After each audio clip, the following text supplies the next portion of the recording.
Bonjour à toutes et à tous, je vais vous proposer pendant les prochaines minutes de passer un petit moment ensemble pour parcourir et concrétiser, peut-être de manière un peu plus vivante, la transmission que je vous avais faite lors de la journée pédagogique du mois de décembre, c'est-à-dire tout ce qui avait trait à la méthodologie du travail, à l'organisation, à la stratégie et aux outils que l'on pouvait utiliser dans la manière d'élaborer l'interprétation d'une partition, l'interprétation d'un extrait musical. Donc, pour commencer, le premier point, qui est peut-être le plus important, parce que c'est la première porte que l'on ouvre sur l'œuvre, c'est le contexte. Le contexte, vous le savez, je le répète souvent, c'est un élément indispensable pour comprendre et situer l'œuvre, par rapport évidemment à son contexte historique. Quand l'œuvre a-t-elle été écrite? Dans quelle époque culturelle, artistique, mais aussi dans le contexte d'un compositeur. En l'occurrence, ici, je vous propose de parcourir l'extrait de l'air de Barbarina de l'opéra des Noces de Figaro de Mozart, qui est évidemment chez Mozart une œuvre particulière, une œuvre importante. Les Noces de Figaro, c'est un des derniers opéras de Mozart, c'est un des grands opéras de ce qu'on a appelé la trilogie de Da Ponte, c'est-à-dire les opéras qui ont marqué la collaboration entre Da Ponte, librettiste, et Mozart, compositeur.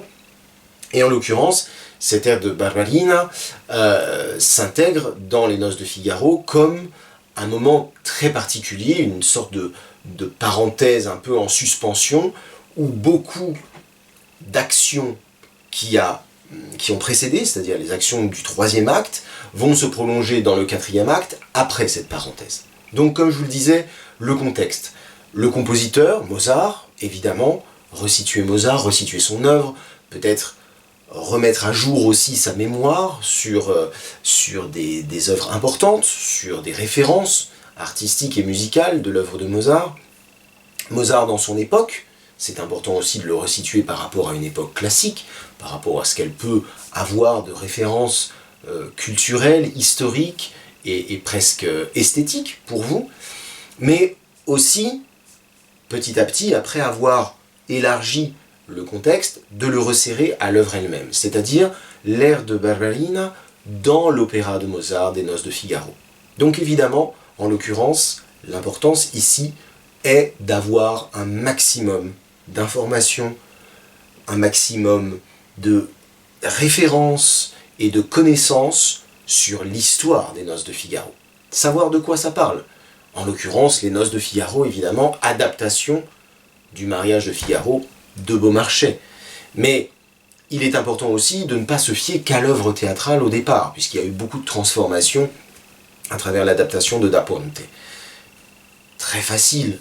Wikipédia aujourd'hui et tous les autres outils numériques nous permettent d'avoir accès très facilement à des livrets, à des résumés, à des synopsis qui donnent justement un maximum de références sur l'histoire de cet opéra, sur les événements, sur les personnages, sur l'interaction qu'il peut y avoir entre les personnages, et donc ici en particulier sur cette Barbarina qui apparaît à ce moment de l'opéra, à un moment totalement inattendu, mais avec un rôle très important, puisqu'elle va avoir le rôle d'un messager, d'une messagère, et elle va être un petit peu la clé de voûte vis-à-vis de toute la suite de l'histoire.